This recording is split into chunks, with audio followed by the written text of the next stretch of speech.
Hey everybody, episode 27, Business of Design podcast. We're back and I've got a fun little show for you this week. I think it's fun anyway. The topic came to me from a Business of Design member. Gloria Apostolou is an architect with Post Architecture, and my company has hired Post Architecture many times to help us complete the projects that we work on that have a big renovation or build element. Gloria sent me a column recently, a link to a column from a website, Board Panda, and it was all about bad clients and how to spot them.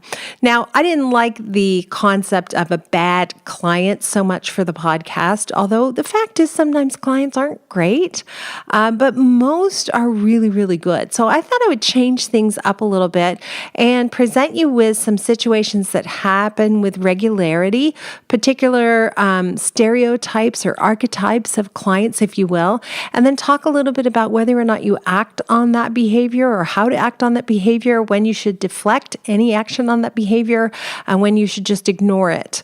And probably not a lot of ignoring going on. Most things you should deal with head on. So episode 27, when to act, deflect, and ignore. Welcome to the Business of Design podcast with Kimberley Seldon. Brought to you by Business of Design, a coaching community for independent designers like you. We all know design matters. At Business of Design, we think designers matter too. Hey Cheryl, I'm feeling the need to hit the road. Can we come up with a trip or something? Do you like how I just spontaneously reminded you? Let's talk about this. Well, we've actually been talking about going on a trip. Summer's over, so we're already starting to talk about next year. And we've got a couple of options that we've been debating between ourselves, and we're asking everyone else to vote, basically. If you go onto our website in events and click on Travel with Bo Dee, we've got two places in mind. One is High Point in April. If you've never been and you want to go with Kimberley and do some BOD learnings, that one's on our list. And Kimberley's also hoping to take everyone to LA with her in October. So we just want to find out who's going to come with us. Yeah, I'm not going alone. Cheryl, you're coming, right?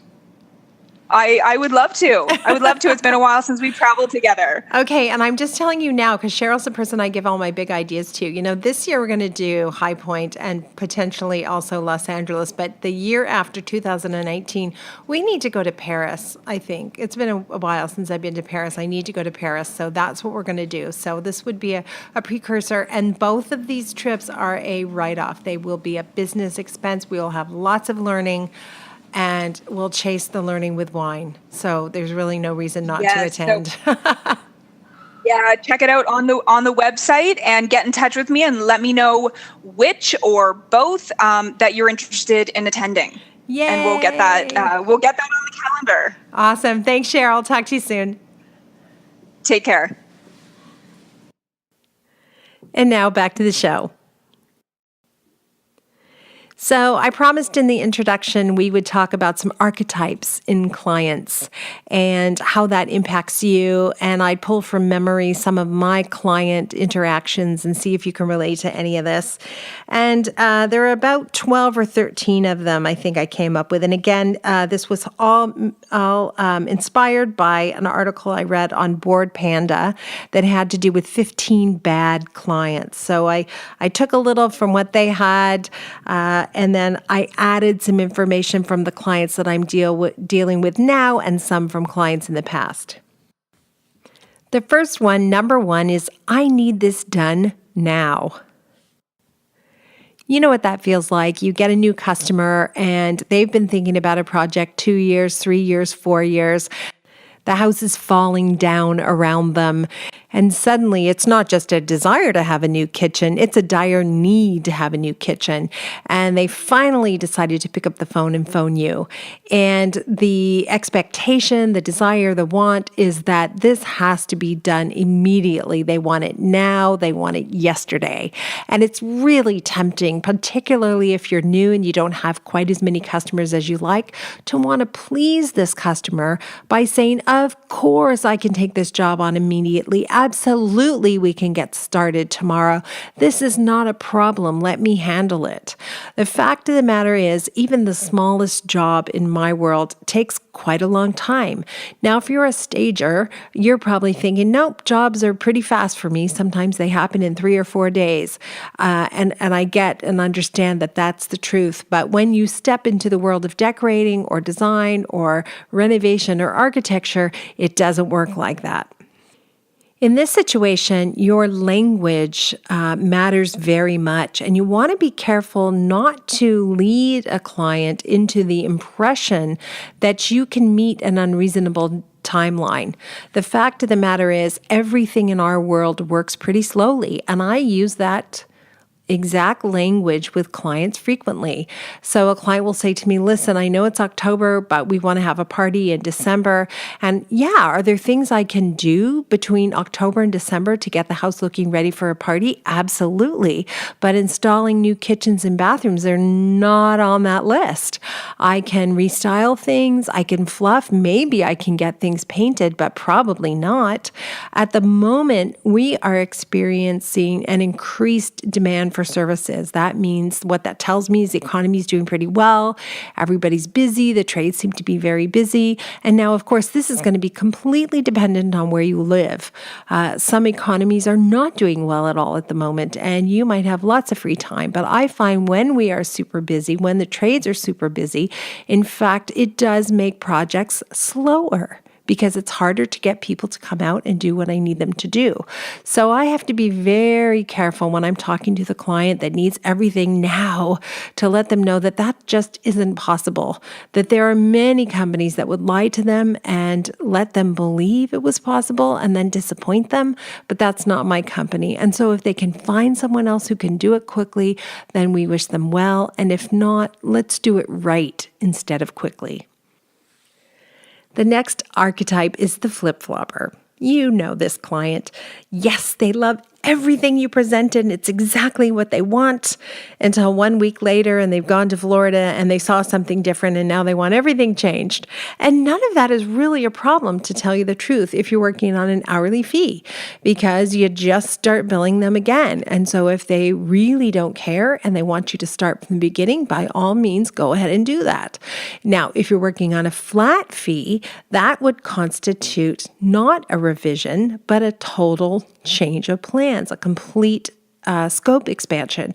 So you want to make sure that your contract protects you from the occasional flip-flopper. I find that there aren't that many clients who hem and haw and go back and forth, probably because my fees will weed out a lot of customers who don't take this very seriously, which works for me. When I had Kimberley Seldon Design Group analyzed and we were in the process of rebranding, one of the things that came out of that fact is that my firm has a reputation for being very, very serious about design. And that works really well in this situation, where I can say to a customer that we have firm, rigid policies that we're going to follow. And by all means, you're welcome to completely change your mind on how you want this project to look. But that means that we start the clock all over again. And if the client wants to do that, great. And if not, then I can spend my time and my powers of persuasion to help them see that the first plan is ultimately going to serve them very well. Be careful with the flip-floppers too, because sometimes you'll find yourself backed into a corner saying, yeah, you know what, this new idea is better. And that can undermine your trustworthiness. So be careful. I've learned when this happens, and it really doesn't happen that often, but I have learned when it does happen, not to completely abandon the first approach we took because it was a good approach, but instead to review with the client what the goals were and then make sure this new idea is also going to meet those goals. And where I see a disconnect between those two things, it's okay to say, you know what, I really think the first approach is the right way to go. And it's okay sometimes to say, I'm fully committed to the first approach. If you want to go in a different direction, I'll go there with you. I'm sure we can come up with something lovely, but I do still think our first idea was a great idea and you should really consider it. Clients will find that kind of dialogue extremely comforting. They don't want to to think that their grand scheme is just easily replaceable. So it's okay sometimes to defend your ideas. The third type of client is the everything is an emergency client. You know, that customer who makes everything into a 5-alarm fire. Something didn't arrive on time and call in the troops. This is going to ruin her life. It's going to ruin her event, etc. And I do not in any way, shape, or form mean to be disrespectful toward clients. I think this is a pretty rare customer. But the fact of the matter is there really is no such thing as a decorating emergency. Fire, shock, flooding, those can be decorating emergencies if any of those things are happening, but almost anything else is not an emergency. It's just something that needs to be dealt with. So I'm constantly aware of how to bring the level of anxiety down when I'm talking to customers and people. And something that I've learned is I don't do very well when a conversation is escalated to the level of hysteria. So what I will say to the customers is, look, I can go there with you. I can get really agitated and excited and raise my voice, but I don't think very well in that state. So in order for me to solve this problem for you effectively, I want to suggest that we just bring the entire tone of this conversation down a couple of notches.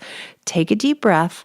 Understand that I am fully committed to making you happy, but I don't think well when things get escalated to that degree. And I've seen that really diffuse that customer who gets overexcited about things. We once had this customer and she phoned me up. This was the first time it happened. She phoned me up and said, "You have to come to the house right now. The marble is absolutely not what I wanted. There's way too much gray veining in the marble, and you promised me there wouldn't be, and I have to get rid of this, and so we have to start all over," kind of thing. And I said, "Oh my, this sounds pretty serious." And I didn't know her that well. So of course I go scooting over to her house and I get there and we've got an ensuite filled with Carrara marble. And yes, some of the pieces have more gray veining than the others. There's no question about it. But I would say out of all of the pieces of marble, maybe there's 10% that have this extra gray veining. Now, initially, when I got to her house, of course, I'm really agitated because she's called me and I'm upset and I think something's wrong and what have I done? I've made a mistake. I'm such an idiot. Why can't I get it right? And then I get there and I realize, oh my gosh, okay, this is just typical veining. This is nothing. So I take a minute, I take a deep breath. I'm thinking to myself, think, Kimberly, think. And then I propose the following. Why don't we take the tiles that have the darkest gray veining and we'll place them underneath the bathtub? "Oh," she said, "that works. Thank you." And off she scoots. Meanwhile, my heart is racing. I can barely breathe. I just about had a heart attack on a job site, all for nothing. So be careful with those customers to make sure they understand what happens to you when they call in an emergency. And that happened to me a couple of times with this customer. And then I finally sat down with her and had a heart-to-heart talk. And I said something like, "Have you ever had a true emergency in your life?" And she said, "What do you mean?" I said, "No, I mean a real emergency. Someone was sick. You had to call an ambulance." And she said, "Well, this thing happened." I said, "Oh yeah, that's an emergency. Gray veining in the tiles, not an emergency. The fireplace surround that's a little bit too brass and not enough brushed nickel, not an emergency." You see the difference, right? And she laughed and she said, "Oh, you always talk me off the ledge." So it's true that sometimes you don't realize you have those customers until you're in the middle of a project. But as soon as it happens, make sure you address it as quickly as possible so you can bring the excitement level down, because do not underestimate how much wear and tear that will take on your trades if it's that kind of excitement level that's happening every single day. The next customer is the what? It's a weekend customer. And this one, like most of the other issues, has to do with us being vigilant about the rules that we present to clients. So there was a time when I first started out that I worked weekends and evenings, and honest to gosh, if they had emailed me on Christmas Eve, I would have responded to them. But now I know that Monday to Friday, 9 to 5, those are professional working hours. Labor Day weekend, not professional working hours. So I don't interact with clients at those times. It's really important as you're going into those times, Friday afternoons or the Thursday before a beautiful long weekend, it's really important that you let clients know the status of their project and when the next time they're going to hear from you is, because you don't want them thinking on the weekend, I wonder what's going on with my project. You want the last thing they heard about on Friday. Everything is in order. We were able to get the permit drawings into the city, and we're just going to wait for those approvals. And other than that, I'm waiting for pricing, and the presentation is 3 weeks away, and I'm looking forward to it. So enjoy the weekend, and I will touch base with you by Tuesday or Wednesday of next week. That is all, again, on us. In fact, most of these archetypes, the task of managing them falls directly on our shoulders. Number 5 is the I hate that client. And it could be, I hate that color. I don't like Asian patterns. I had one client say to me, these hard and fast lines in the sand that sometimes make it challenging for us to get our work done. Whenever that happens, I always go back to the mood we're trying to create.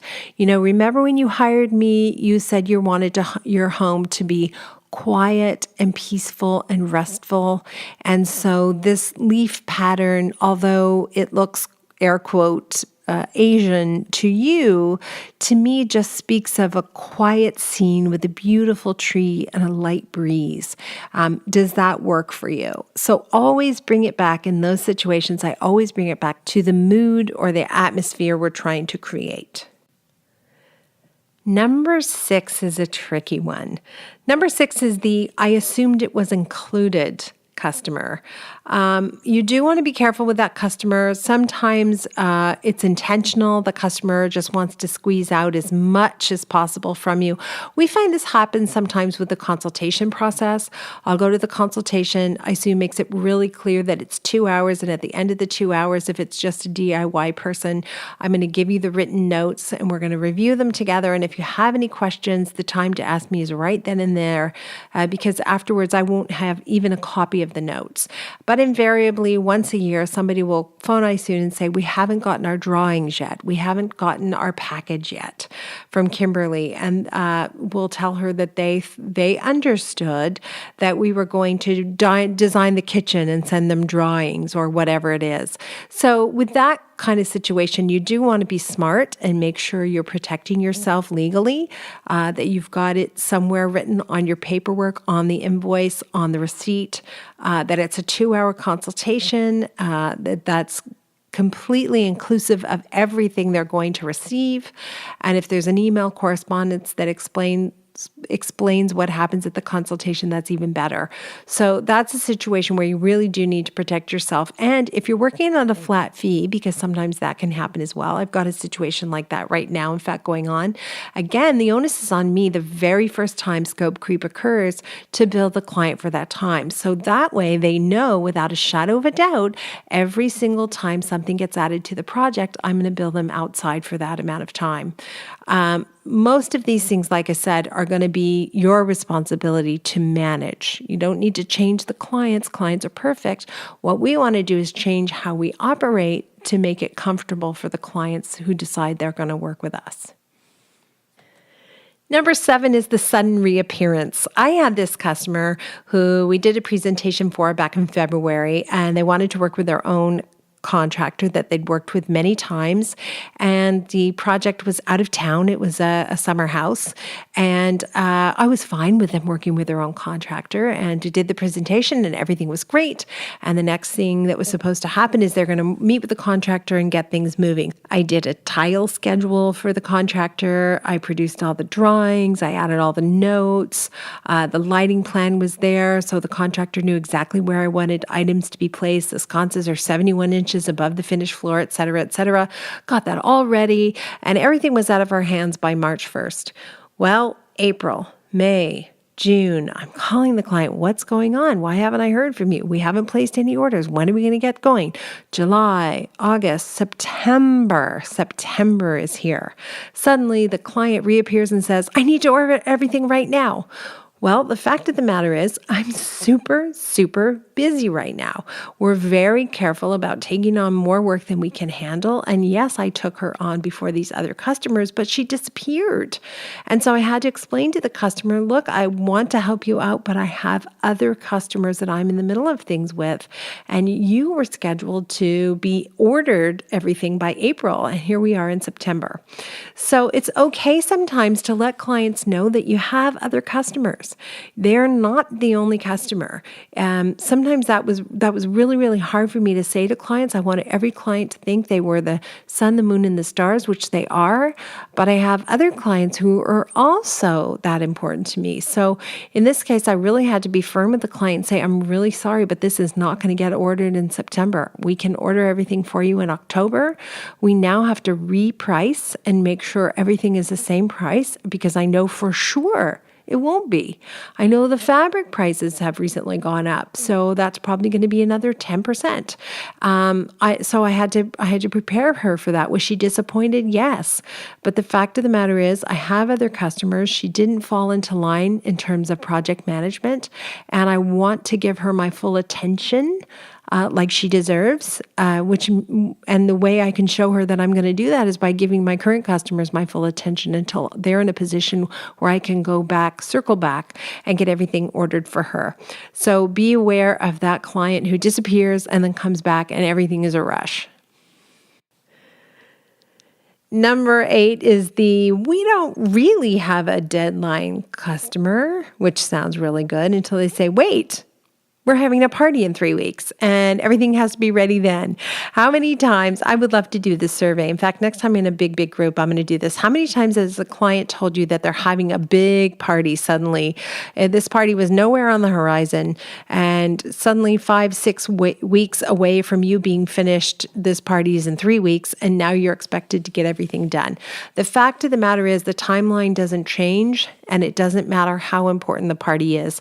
So recently I had to explain to customers that despite the fact that they want to have their entire office to their home at Christmas time, their project cannot be ready. In fact, it will be at the most awkward, ugly, uncomfortable, unsightly state possible in December, and they're going to have to go to a restaurant or they're going to have to rent a different space because legally, I don't even think they're going to be able to have people in. And it doesn't matter if we push, it doesn't matter if we beg, it doesn't matter if we plead, it's not going to happen. So sometimes I just have to be very firm and say, no, can't happen. Are the clients disappointed? Yeah, absolutely. Just like I would be if I was hoping I could get something done more quickly. But I will adjust. I can be flexible. And 99% of clients are mature and wonderful and responsible and can also behave that way. Number 9 is very uncomfortable for me because I'm that customer sometimes. And that's the customer who says, well, I don't know what I want, but that isn't it.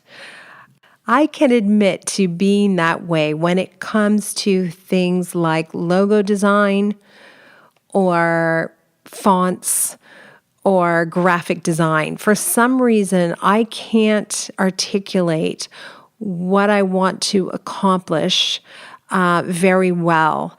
And so when somebody says, well, do you want this or don't want that? I don't know. When I see it, I'll know it. Now, I can also be persuaded to listen to a professional who says, this is why I think this is the logo scheme, color story, etc. I think you should have. And it's funny because as an interior designer, you think I would be able to easily gravitate to graphic design, but for whatever reason, my brain doesn't work that way. And that's a difficult client when you're in our business as well. The client who says, well, I'm not really sure what I want, but I'll know it when I see it. It means you're sort of left to your own devices to come up with clues to how you're going to make them happy. I remember once we had this client who used to say, well, I don't hate it when I would show her something, and I would just laugh. For some reason, it just tickled me, and I would laugh, and I would say, you know what, we want to aim higher. We really want to go for more than you just don't hate it. But the fact of the matter is, through the entire project, we never did get her to say she loved something. That was, for whatever reason, her fear. She couldn't go there, so we had to learn to live with, well, I don't hate it, and became kind of a running joke. Number 10 is a customer who I find challenging because I've always had a little bit of concern talking about money. And it's the customer who says, will this cost me? Is this meeting going to cost money? Is this going to cost extra? We had a customer like that a couple years ago, and it didn't matter when I would show up at her house. She would open the door, and she hardly said hello. And she would say, am I going to be charged for this meeting?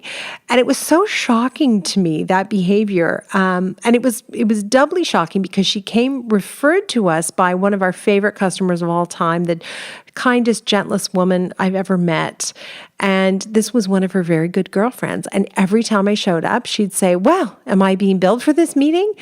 And finally, I didn't know how to handle it, and I handled it in a variety of awkward ways. And finally, I thought, you know what, Kimberly, you use humor. That's how you deflect. That's how you learn to deflect in your family of origin. So try humor. So the next time I went to her house and she said, well, I guess I'm going to be charged for this meeting. I said, well, unless there's a Christmas party and I've been invited and you've got some rum ready to go, yeah, you're going to be charged for this meeting. And she turned around and she cracked up. And I think she really realized at that point that she had been doing that to me every single time. It wasn't personal. It was part of her tick. It was her personal default position. So be aware, though, that those customers may have real anxiety about the cost of things. And it's worthwhile, and I tried this with her prior to the joke, to sit down with them and say, are you really concerned about money? I get the impression you are. And what can we do about that? Should we cut the scope of this project? Can we peel back some layers? Should we break it up into phases? How can I help you become more comfortable? And invariably, we come to some kind of understanding about what's at the root of the problem. So have compassion for your customers, when they have these kind of idiosyncrasies, if you will, because typically they're driven by something that's happened in their past that may not have been pleasant for them. And if you can have compassion and approach it that way, I think you're going to find you can get much further with them. Number 11 is the client who says, you know what, let me just do it. I'll just do it just as faster than you. The client who wants to save time by tackling bits of the project herself. I have had very bad luck with that type of customer. And in fact, I won't play that game anymore. For some people, they love it. They want their clients to be involved. They want to go shopping with their customers. But I have found that it slows the project up enormously. It causes much more work on my end, and it just doesn't work for me. So it's funny, I talked about rebuilding my brand and discovering that it was quite a serious brand. And there's a good example of a place where I am dead serious. I am not going out shopping and joking and having a glass of wine while I'm sourcing for someone's house. I am focused, I am driven, and I am goal-oriented when I'm out at stores shopping on behalf of clients. And I find when I go with clients, it just completely disrupts the rhythm of a project and invariably leads to more questions than solutions. So for me, it doesn't work. For some of you, it really does, and I respect that. But in both cases, we want to be aware of the customer who thinks what we do happens quickly. And so I have certain pat routines I can take people through to explain why something takes as long as it takes. I can take them through a quote request. When I look back at some of our quote requests, they are so detailed. They are so painstakingly put together. And I can walk through one of those with a client and explain to them that if I don't have all of this information correctly in place, what gets quoted on is something entirely different than what we want to purchase on your behalf.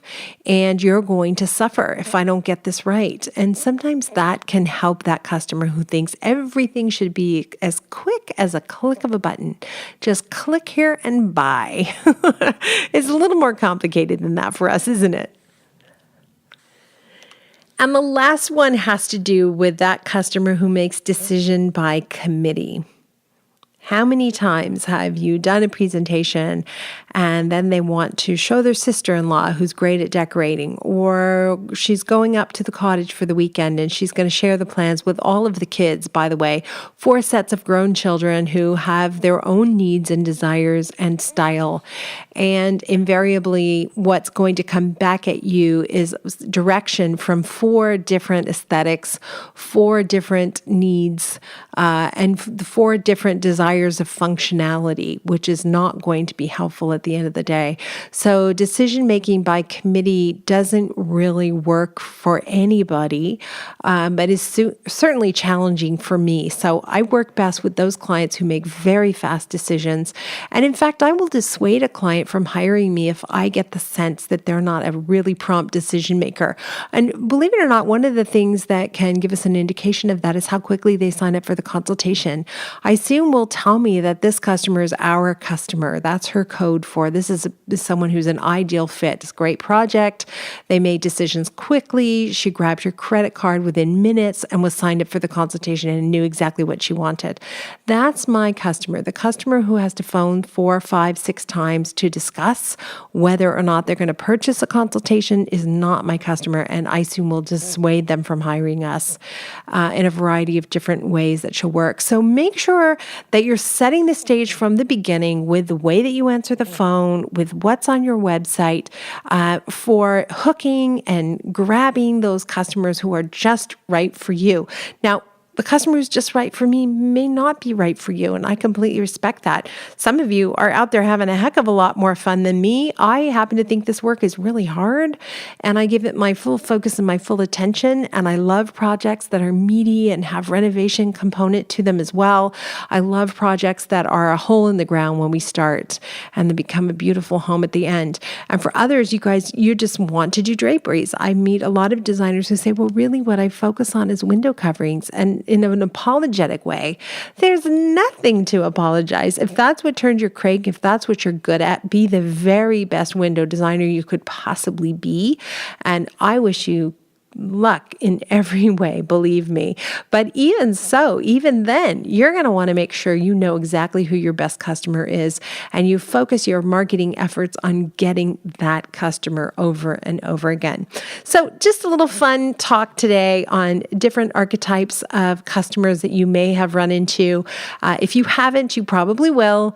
And if you have a story you want to share with us, we would love it. Please get in touch with us at businessofdesign.com if you'd like to be a guest on the podcast, or if you've heard a great person on a podcast and you think that we should interview them with specific questions, by all means, let us know what you want to know and we will go after that guest, I promise.